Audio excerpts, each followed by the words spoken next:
Vijinti. Oke laki-laki aku sekalian, welcome back di channel Vijinti. Nah, kali ini kita akan melanjutkan membahas alur cerita dan fakta-fakta dari anime Sekai Saikyo no Assassin. Tapi sebelum kita masuk ke pembahasannya, aku mau ngingatin lagi lah sama kalian semua Kima untuk terus mendukung channel kecil kita ini. Karena channel kita ini sedang OTW 500 subscriber. Dan ya, itu semua bisa terwujud hanya dengan dukungan dan kewibuan kalian semua lah Kima ya. Jangan lupa juga aktifkan lonceng notifikasinya biar kalian gak ketinggalan update-update terbaru dan terhot dari kami. Oke Kima, baiklah no bacot no debat, kita langsung gas ke pembahasannya. Nah, di video kali ini Kima, kita akan membahas soal misi penyelamatan Dia Viekon, yang dimana kejadian ini juga merupakan akhir dari volume 1 light novelnya. Jadi, untuk pembahasan dan fakta berikutnya itu, kita udah masuk ke volume 2 nantinya ya Kima, oke?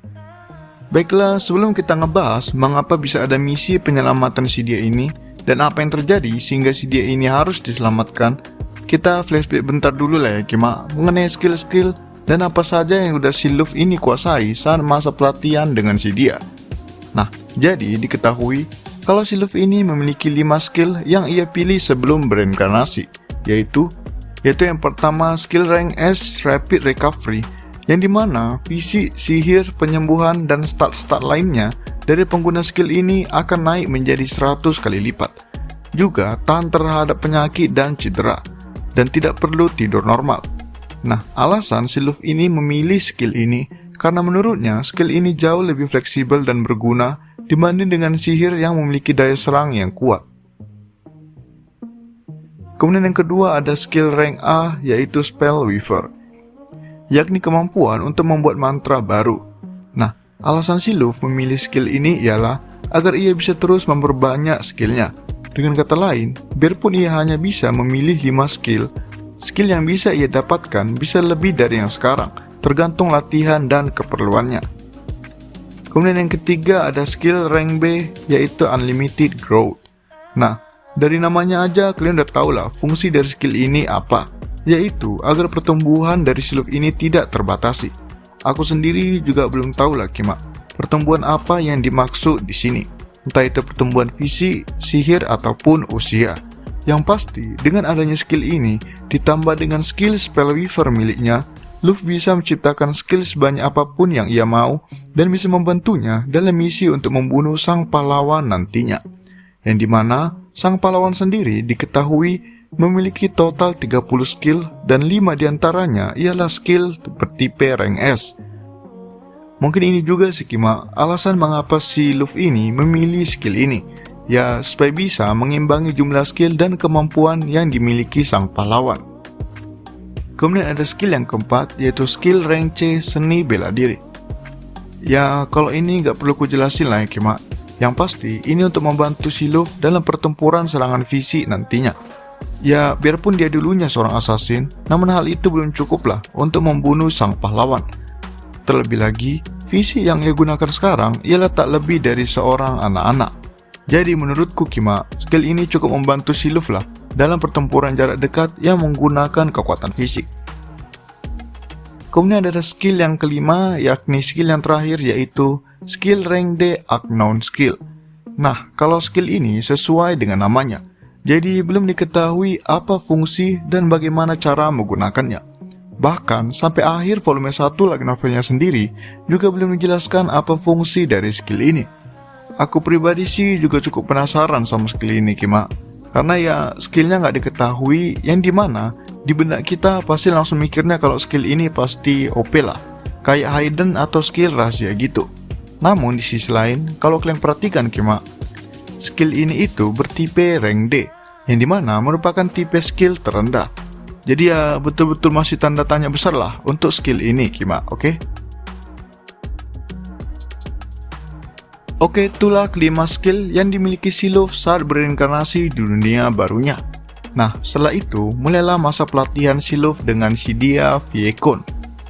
Pada awal pelatihan, si Dia ini dikejutkan dengan bakat sihir yang dimiliki si Luffy. Mulai dari menguasai seluruh elemen dasar, ditambah Luffy juga memiliki skill Rapid Recovery yang membuat sihir dan fisiknya bisa pulih dengan sangat cepat. Kemudian, pada masa pelatihan, Luffy juga sudah menguasai beberapa mantra sihir dan cara penggunaannya dari si dia. Luffy dan dia juga sudah bahkan menciptakan beberapa mantra sihir baru menggunakan Spell Weaver milik si Luffy. Nah, ini alasannya Kima, mengapa skill Spell Weaver ini betul-betul bisa membuat si Luffy ini memiliki jumlah sihir yang lebih banyak dari si pahlawan nantinya. Dengan kata lain, peluang dan kesempatan yang ia miliki untuk berkembang itu tidak terbatas. Ngerti maksudku kan Kima? Oke lah, kemudian si Luffy dan dia juga berhasil menciptakan 3 logam baru di dunia tersebut, antara lain titanium, tungsten, dan emas, yang dimana bisa tercipta menggunakan mantra penciptaan logam yang ia kembangkan dari hasil latihan bersama si dia. Nah, nantinya, seperti yang kalian lihat di animenya sendiri, ketiga logam yang berhasil diciptakan si Luffy akan ia gunakan untuk menciptakan sebuah senjata sihir.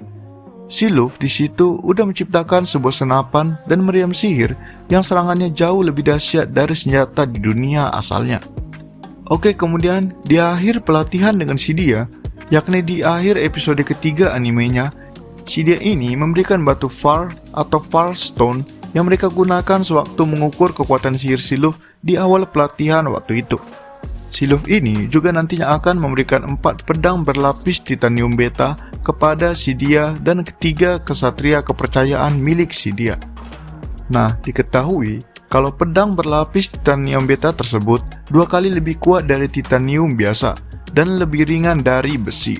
Jadi, udah daya tahannya kuat plus kelincahannya juga nambah. Itulah yang menggambarkan pedang titanium beta tersebut.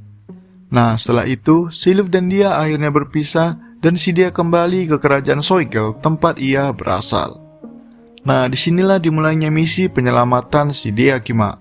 Jadi, nantinya, si Kian atau ayah dari si Luffy akan mendapatkan sebuah misi dari seorang klien yang menyuruhnya untuk membunuh dia Viekon beserta ayahnya yaitu Dimor Viekon. Nah, tak lama kemudian, diketahuilah kalau klien atau orang yang memberikan misi tersebut ialah tak lain ayah dari si dia sendiri, yakni Dimor Viekon. Nah, jadi kayak yang udah aku jelaskan di part sebelumnya itu Kima, kalau di kerajaan tempat si dia berasal itu, yakni di kerajaan Soigel, sedang terjadi perang saudara, sehingga timbul pemberontakan di sana dan si Dimor Viekon ini mendukung pihak kerajaan yang kalah, sehingga para bangsawan pemberontak tersebut semakin memberontak. Ditambah, para rakyat domain di sana sangat percaya dan sangat mencintai Dimor Viekon dan si dia Viekon. Jadi para rakyat di sana itu nggak segan-segan lah untuk melawan para bangsawan pemberontak tersebut demi membela Dimor Viekon dan si dia Viekon. Jadi, karena tidak ingin membuat keadaan semakin ricuh dan memanas, muncullah misi pembunuhan Dimor Viekon beserta anaknya yaitu dia Viekon, yang dibuat sendiri oleh si Dimor ini Kima. Jadi misi ini kayak misi bunuh diri lah untuk si Dimor dan si dia, agar pemberontakan di sana bisa reda. Namun ya gak betulan mati juga sih. Lebih tepatnya si Dimor Viekon ini ingin memasukkan kematian mereka dengan menyewa seorang assassin, dan assassin tersebut ialah si Kian ini Kima. Nah, gitulah simpelnya dari misi pembunuhan ini Kima, ngerti kan? Oke, awalnya si Kian ini ingin menolak dan tidak ingin menerima misi tersebut karena keluarga tua tadi itu hanya diizinkan untuk menjalankan misi demi kemakmuran kerajaan Alfan, yang dimana jika si Kian menerima misi tersebut, maka ia sudah melanggar aturan dari keluarga tua tadi dan membahayakan kerajaan Alfan. Namun Kima, ternyata diketahui kalau si Kian ini memiliki hutang kepada kerajaan Soigel, karena ia sudah mengambil istri atau ibunya si Luffy ini dari kerajaan Soigel. Nah, kayak yang udah aku bilang sebelumnya Kima, kalau si istri ini bukan berasal dari kerajaan Alfan, namun diambil oleh si Kian dari kerajaan Soigel. Nah, jadi karena merasa punya hutang dengan kerajaan Soigel, si Kian ini pun terpaksa menerima misi tersebut dan ia menyuruh si Luffy untuk menjalankan misi tersebut. Jadi, alasan si Luffy ini mau menerima misi tersebut bukan hanya semata-mata karena tugas atau diperintah oleh ayahnya, melainkan karena si Luffy ini sudah sangat mencintai si dia. Ditambah lagi, ia sudah berjanji untuk datang di saat si dia sedang membutuhkannya. Alhasil si Luffy ini pun menerima misi tersebut dan segera pergi ke kerajaan Soigel. Nah, kalau kalian sadar Kima, si Luffy dan ayahnya ini sama-sama udah melanggar aturan dari keluarga tua tadi, yaitu menjalankan misi bukan demi kemakmuran kerajaan Alvan. Ditambah lagi, mereka berdua ini sama-sama melanggar aturan karena ngebucin, yaitu demi wanita yang mereka cintai. Memanglah bapak sama anak sama aja. Oke lah Kima, lanjut. Jadi diketahui kalau si dia dan ayahnya sedang ditahan dan dipenjara di sana.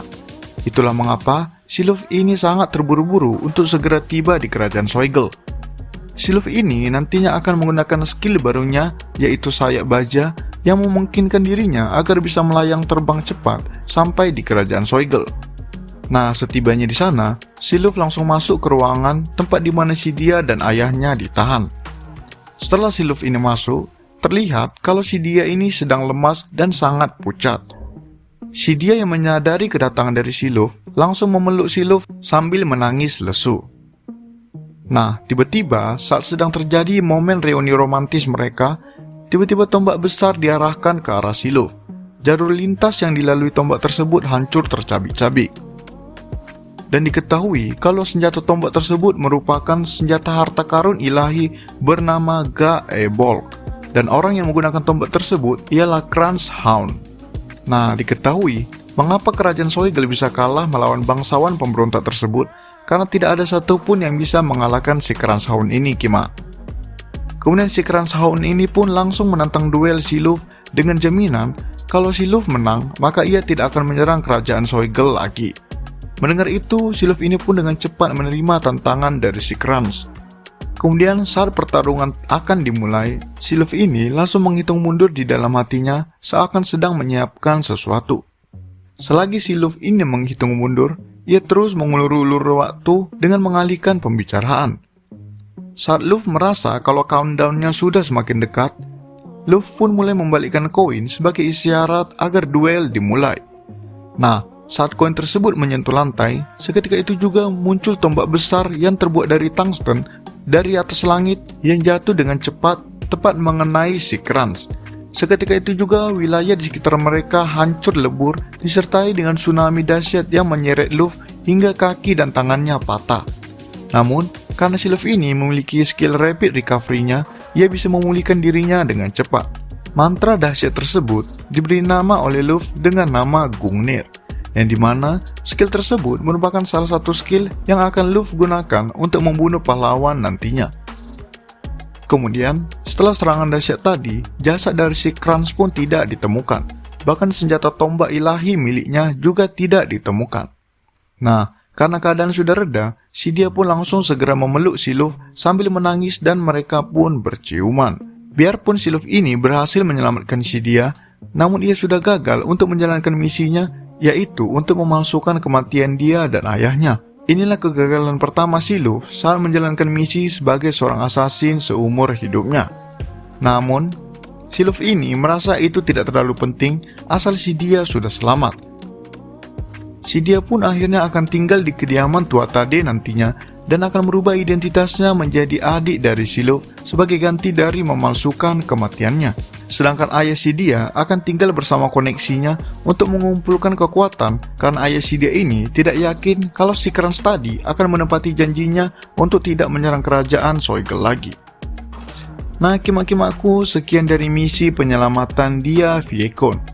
Untuk arc yang satu ini cukup keren sih menurutku, Kima. Ditambah aku juga penasaran lah sekuat apa skill Gungnir milik si Luffy ini pas tayang di anime nantinya. Ya bersabar lah ya kita nunggu scene-nya tayang, Kima. Oke lah Kima, sekian dulu video kali ini. Jangan lupa like, comment, subscribe, and goodbye Kima. 心臓を捧げよう